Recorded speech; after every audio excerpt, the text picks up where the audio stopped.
Are you struggling with Italian past tenses? Do passato prossimo ed imperfetto make your head spin? Well, you're in the right place. First off, please stop memorizing laundry list of cases and exceptions. They will just make you freeze when you speak. Instead, I'm going to show you the logic behind this so you can understand the principles and apply them to any cases. No more confusion, no more guesswork, just clear, simple rules that will have you speaking Italian with confidence. But before we start, if you're serious about mastering Italian, don't forget to hit that subscribe button and turn on notifications so you will get all my tips and tricks delivered right to your feed every week. Plus, it really helps me create more content to support your learning journey. Ok, now let's solve the passato prossimo versus imperfetto puzzle. Iniziamo. Let's begin. The first thing I want to help you with is to understand the underlying principles behind passato prossimo and imperfetto.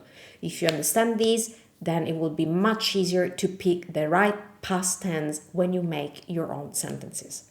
So let's start with passato prossimo.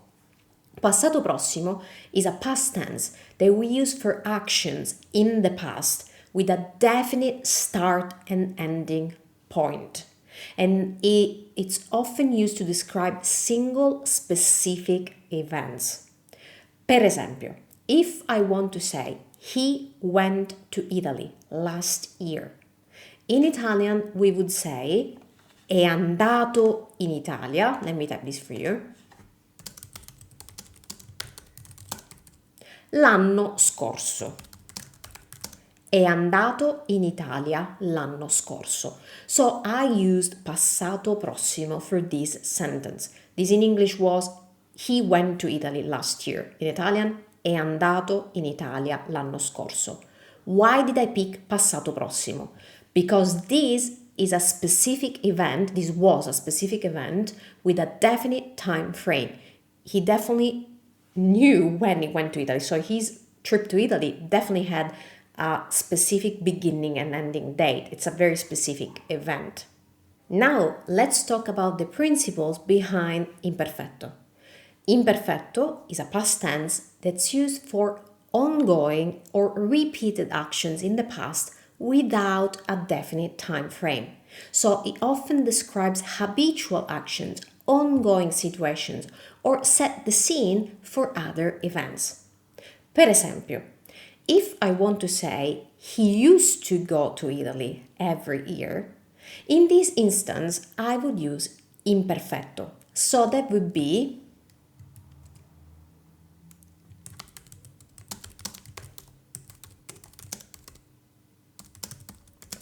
andava in Italia ogni anno. Why?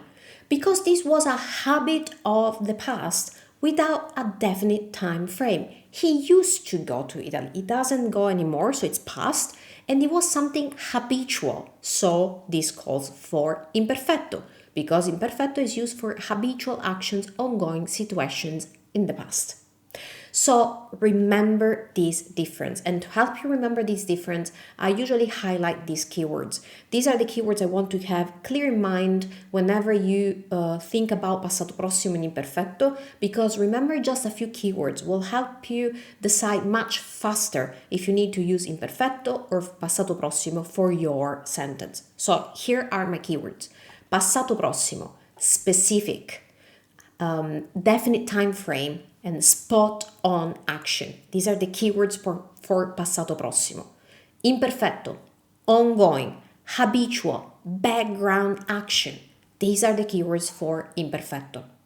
Now, let me show you some examples to illustrate these principles and these keywords in action so you can really understand the difference between passato prossimo and imperfetto. Andiamo. Okay, let's suppose we want to say I ate a pizza last night. In Italian that would be ho mangiato una pizza ieri sera.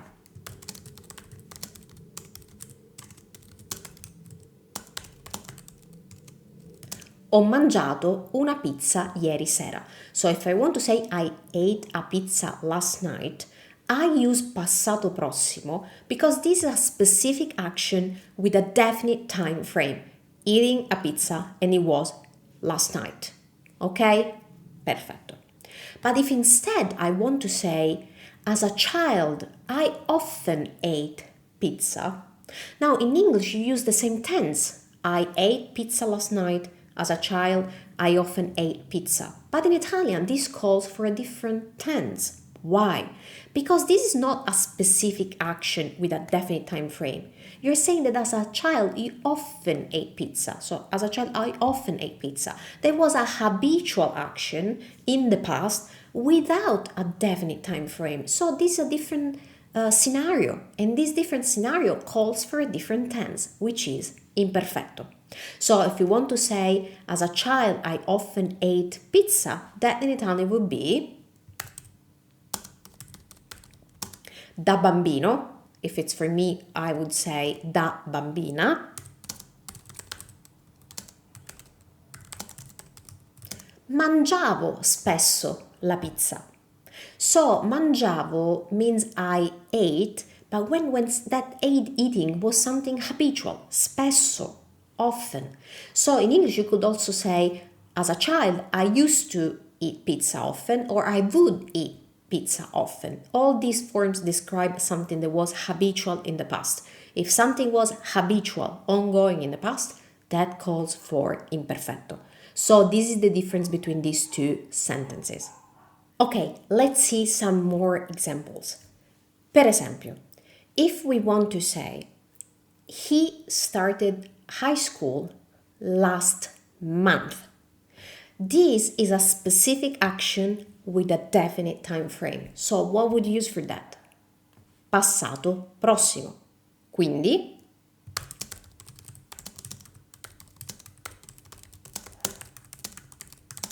ha iniziato la scuola superiore il mese scorso. He started. Ha iniziato. In this case we will translate that with passato prossimo.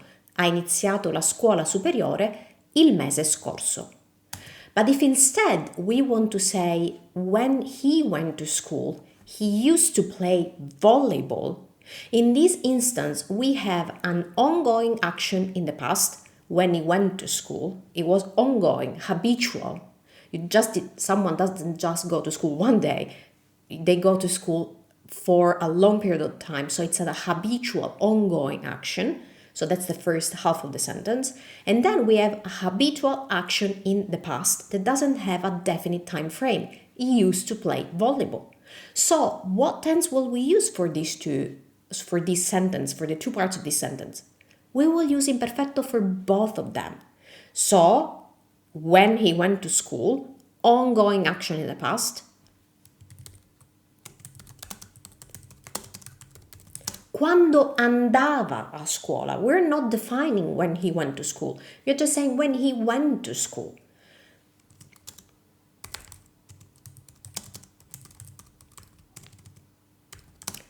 Giocava a pallavolo. He used to play volleyball. Again, a habitual action in the past without a definite time frame. See? So this is the difference between using passato prossimo and imperfetto. So always remember the keywords. Specific, definite time frame, spot on action, passato prossimo.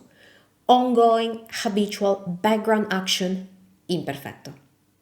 Okay, now let's troubleshoot a common misconception. But before we dive in, please remember that this takes time to really absorb and master. So I have prepared a PDF for you for this lesson to easily review all these concepts and examples anytime you feel the need to do that. So please download the PDF, use the link in the description below. Okay, so now let's talk about the common misconception. Many people believe that imperfetto is used only for the distant past, but that's not true. Imperfetto can also be used for more recent past actions if that action is a background, ongoing action interrupted by another past action. So now let me show you some examples. Andiamo. Okay, let's suppose we want to say, when I was studying, the phone rang. So let's analyze this sentence. While I was studying, there was an ongoing background action. Okay, I was studying. Doesn't have a definite beginning or ending time frame, at least the way we phrase that. When I was studying. Then the phone rang. The phone rang was a punctual action that interrupted the background action. So how would we phrase that in Italian? Well, we will use imperfetto for the background action because remember the keywords, imperfetto, background, ongoing, habitual. So we will use imperfetto for the background action while I was studying, and we will use passato prossimo for the spot on action. The phone rang. So this sentence in Italian would be: mentre studiavo, background action, è suonato il telefono. Action that interrupts the background action. Passato prossimo. È suonato il telefono. Va bene? Vediamone un'altra. Let's see another one. I really want you to get this. So, let's suppose we want to say, while I was at the restaurant, I received a call. Can you see we have the same pattern here? So, while I was at the restaurant, there was an ongoing background action. I received a call. That's another action that interrupts the background action. So what will we use? We will use imperfetto for the first part, and we will use for the background action, and we will use passato prossimo for the second part, the interrupting, spot on action. Va bene? Quindi, come si dice? Anzi, sì, we can say when I was at the restaurant. Let's do when I was at the restaurant. Quando ero al ristorante, ho ricevuto una chiamata. Quando ero al ristorante, background action, ho ricevuto una chiamata. Spot on, interrupting action. Okay, so that's what I mean when I say please don't memorize cases, just apply the keywords. This is an example. This shows you that if you understand the keywords, the principles behind imperfetto and passato prossimo, you can apply them even to these cases where, for example, there's this common misconception that imperfetto only has to do with distant past. No, that's not true. These things happen almost at the same time. The only difference is that the imperfetto phrase is the background action. The passato prossimo phrase is the spot on action. Okay, let me give you one more example of what I mean when I say memorize the keywords, but don't memorize the specific examples or cases. Just understand the principles. Per esempio, it's often said that we use imperfetto for descriptions in the past. Well, it depends.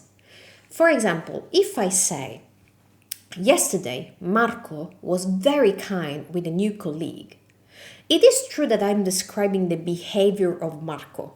Marco was very kind. But this is a specific behavior that he had in a very specific context and situation, meeting the new colleague. So what would you use for that? We're talking about a specific behavior, a specific action in a very specific context. Specific, passato prossimo. So if I want to say yesterday Marco was very kind with a new colleague, I would say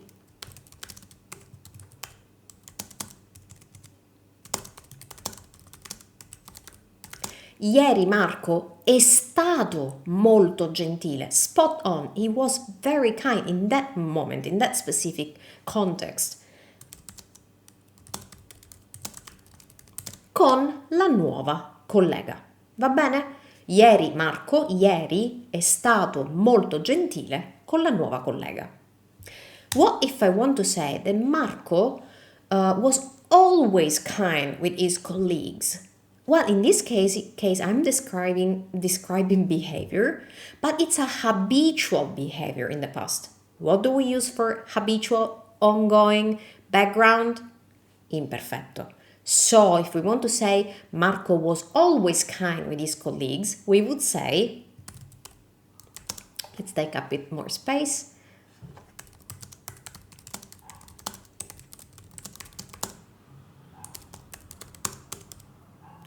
Let's do i suoi colleghi, with his colleagues. Marco era sempre molto gentile con i suoi colleghi. So here I am using imperfetto, but because I'm describing behavior, but it's a habitual behavior that Marco always had with his colleagues. So this requires imperfetto. And this is why I always stress this. Don't memorize cases, but understand the principles. So there you have it, guys. You have just unlocked the secret to mastering Passato Prossimo versus Imperfetto.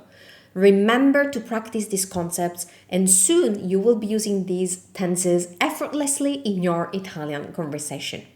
If you found this video helpful, please don't forget to like, subscribe, and share this video with your fellow Italian learners. And until next time, ciao e buono studio!